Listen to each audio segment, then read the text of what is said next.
नमस्कार, मैं अनुराग और आप देख रहे हैं जर्नलिस्ट कैफे का डिजिटल प्लेटफॉर्म। देश में लोकसभा चुनाव का बिगुल बज चुका है। चुनावी मौसम है तो रंग बदलेगा ही, बदल भी रहा है। कभी ये रंग, कभी वह रंग, कभी यह पल तो कभी वह पल।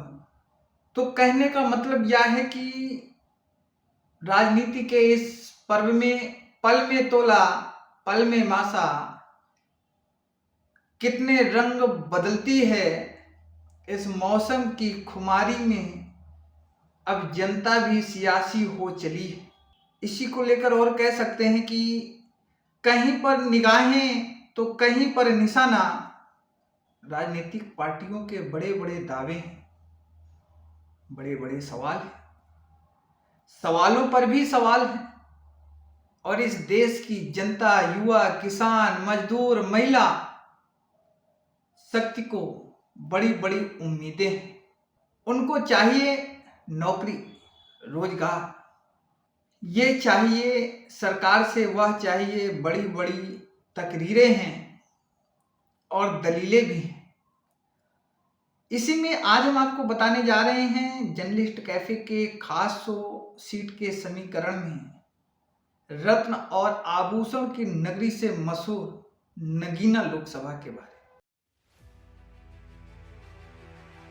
में। वही नगीना की लोकसभा सीट जहां पर पश्चिमी उत्तर प्रदेश में पहले मतदान होने हैं और वहां का सियासी पारा अपने पूरे चरम पर है, क्योंकि प्रदेश में दलितों पर राजनीति करने वाले भीम आर्मी चीफ के चंद्रशेखर आजाद ने वहां से नामांकन भर के न ही केवल नगीना लोकसभा सीट का सियासी पारा बढ़ा दिया है, बल्कि अब प्रदेश में भी उन्होंने राजनीति का सियासी पारा बढ़ा दिया। तो आइए हम पहले बात करते हैं नगीना लोकसभा सीट के बारे में। बता दें कि नगीना लोकसभा सीट 2009 में अस्तित्व में आई थी।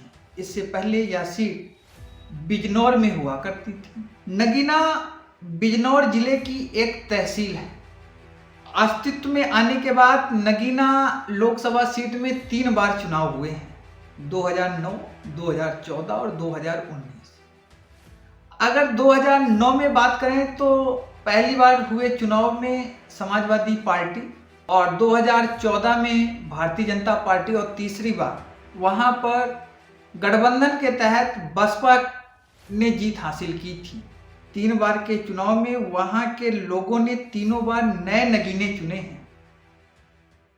नगीना लोकसभा में नगीने ही चुने जाएंगे। यह एक बार फिर 19 तारीख को मतदान होने जा रहा है, लेकिन इस बार यहाँ की जनता किसे सांसद चुनेगी या तो समय बताएगा। अगर इस सीट पर जातीय समीकरण की बात करें तो नगीना लोकसभा सीट अनुसूचित जाति के लिए सुरक्षित है। साथ ही यहाँ पर जातीय समीकरण में 50% से अधिक मुस्लिम आबादी है और 21% यहाँ पर दलित वोटर्स है। तो सभी राजनीतिक दलों और पार्टियों की निगाहें मुस्लिम और दलित वोटों पर होती है। यहाँ सबसे अहम रोल मुस्लिम वोटर निभाते हैं, क्योंकि मुस्लिम 50% से अधिक है। नियर अबाउट 53-54% यहाँ पर मुस्लिम मतदाताओं की संख्या है।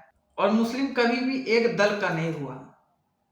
2009 में उसने सपा का साथ दिया था तो सपा जीती, 2014 में बीजेपी का साथ दिया तो बीजेपी जीती, और 19 में बसपा का साथ दिया तो बसपा का उम्मीदवार जीत गया। लेकिन अब 24 का चुनाव है, देखना यह है कि यहाँ पर मुस्लिम मतदाता अपना क्या अहम रोल अदा करता है। इतना ही नहीं, इतिहास के अगर हम पन्नों में नगीना लोकसभा सीट को देखें तो 1919 में यहाँ एक जलियांवाला बाग की तरह कांड हुआ था।